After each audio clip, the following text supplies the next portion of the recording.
మధుసూదన్పై కూటమి అభ్యర్థిగా టీడీపీ నుంచి బొజ్జల సుధీర్ రెండోసారి పోటీ చేస్తున్న పరిస్థితి. బొజ్జల సుధీర్ మంటున్నారు చెప్పండి, ఈసారి ఎన్నికల్లో డెఫినెట్గా ఎప్పుడు చూడలేదు. రమేష్ గోపాల్ నాయుడు గారు బ్రహ్మాండంగా డెవలప్ చేసి పెట్టారు. రోడ్లు వేసాం, దాంతో ఇటు గుర్తులు వేసారు, లైట్లు పెట్టాం, దాని బల్బు తీశారు. ఇల్లు కట్టాం, ఇల్లు ఇవ్వాలి ఇల్లు వరకు. దాని తర్వాత ట్యాంకులు కట్టాం, ట్యాంకులో నీళ్లు ఇచ్చే పరిస్థితి లేదు. బోర్లు వేసాం, బోర్లలో బోర్ తీసేసారు. సో ఈ రకంగా చూస్తే చేసిన అభివృద్ధి అంతా చంద్రబాబు నాయుడు గవర్నమెంట్లో మా హయాంలో జరిగినప్పుడు వీళ్ళు వచ్చి దాన్ని దరిద్రం చేసి ఇప్పుడు ఏ ముఖం పెట్టో చూడలేడుతుంటే మనకు అంటే 40 ఏళ్ళలో బొజ్జల కానీ టీడీపీ కానీ ఏ అభివృద్ధి చేయలేదు. తిరిగినంత కూడా 5 ఏళ్ళలో అభివృద్ధి జరిగింది. ఎలాంటి చర్చకైనా తాను సిద్ధంగా ఉన్నానని చెప్పేసి ఇంటింటికి వెళ్ళి మధుసూదన్ రెడ్డి నెంబర్ రమ్మనండి రమ్మన్నా మాట్లాడము. నువ్వు నిలబడిన రోడ్డు కూడా మా నాయన వేసింది. ఆడ కనిపించే లైట్లు అన్నీ కూడా మా నాయన వేసినట్టు. అప్పుడు పోలే, అప్పుడు ఇచ్చిన ఇల్లులే. వాటర్ ప్లాంట్లు మేమైతే దగ్గర 48 వాటర్ ప్లాంట్ ఓవరాల్గా కాళాసురు మొత్తంలో వేస్తే దాంట్లో దగ్గర 20-30 వాటర్ ప్లాంట్ ఇప్పుడు పని చేయకుండా ఖచ్చితంగా రిపేర్ చేసుకొని మళ్ళీ తిరిగి నీళ్ళు ఇచ్చే పరిస్థితి కూడా ఈ ప్రభుత్వం లేదంటే ఏంది దేశ అభివృద్ధి. మొన్న పాంప్లెట్ తెప్పి చూశాను. అసలు ఈ మహానుభావుడు పాంప్లెట్ ఏదో అది పాంప్లెట్ కాదు, బుక్లెట్. అది పాంప్లెట్ అని సింగిల్ పేపర్ రాసి ఇవ్వాలి. ఆయన బుక్ చేస్తున్నాడు, మంచిదే ఏమయ్యా హిట్ అని. కనీసం ఈ గూగుల్లో ఈ రోడ్డు ఆ రోడ్ అని చూపించే అంకితగానం కూడా లేదు మహానుభావుడి. ఆ సోషల్ మీడియా ఎవడు ఎక్కడ కానీ ఆయనకి ఆడ తీసుకుపోతే ఎక్కడో బాంబేలో హైవే రోడ్ తీసుకొచ్చి ఆ పక్కన హోటల్ పెట్టి ఈయన అభివృద్ధి చేశాడు. అది ఎంత ఆశ్చర్యపరంగా ఉందంటే అది తీసుకొచ్చి మన నాడు నేడు రేపట ఈయన చేసిన రేపు కాలక మళ్ళీ రేపేందో ఇప్పటికే అభివృద్ధిని రేపు చేశాడు.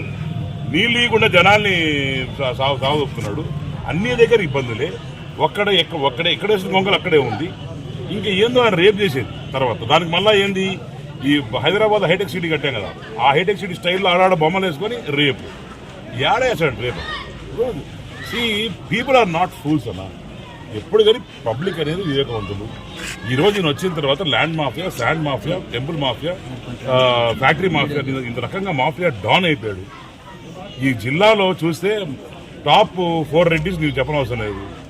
ఆ 3 రెడ్ల తర్వాత ఇనే 4వ రెడ్డి. నిజంగానే అంటే మీరు అభివృద్ధి అంటున్నారు, ఆయన మొత్తం అభివృద్ధిలో అంతా కూడా అవినీతి జరిగిందని చెప్పేసి అభివృద్ధి జరగలేదని మనకు బాధ ఉంటుంది. అయితే ఎలాంటి చర్చకైనా తాను సిద్ధంగా ఉన్నాను అని చెప్తున్న పరిస్థితుల్లో ఖచ్చితంగా అనేక అవినీతి ఆరోపణలు చేస్తున్న వాళ్ళు ఎలాంటి ఆధారాలు లేకుండా మాట్లాడడం సరైనది కాదు అన్నది ఎమ్మెల్యే చేస్తున్నారు. TV9 సాక్షిగా రాజన్న నువ్వే రా, ఏడరమ్మంట వస్తా, ఆడ కూర్చుంటా. ఏ టైం నాకు మళ్ళా కూడా మధుసూదన్ రెడ్డికి పలానా డేట్ చెప్పమాక ఫోన్ చేసి అరగంట గంట రమ్మని చెప్పు.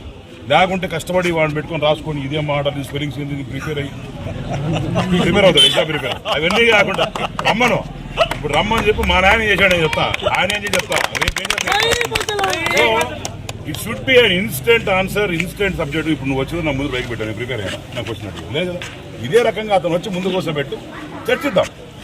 ఏమేమి చేసినాడు, టెంపుల్ ఏం క్యాంప్ చేసినాడు, ఎక్కడెక్కడ ఏ సర్వే నెంబర్లు ఎంత భూమి తిన్నాడు, ఎవడోడికి ఎన్ని ప్లాట్లు ఇస్తున్నాడు, జనాల దగ్గర ఏ రకంగా దోచుకున్నాడు, ఇవన్నీ కూడా నేను ఇమ్మీడియట్ నోట్లో ఉండే సబ్జెక్ట్ అన్నీ చెప్తా. రెవెన్యూ సబ్జెక్ట్ చెప్తా, పోలీస్ సబ్జెక్ట్ చెప్తా.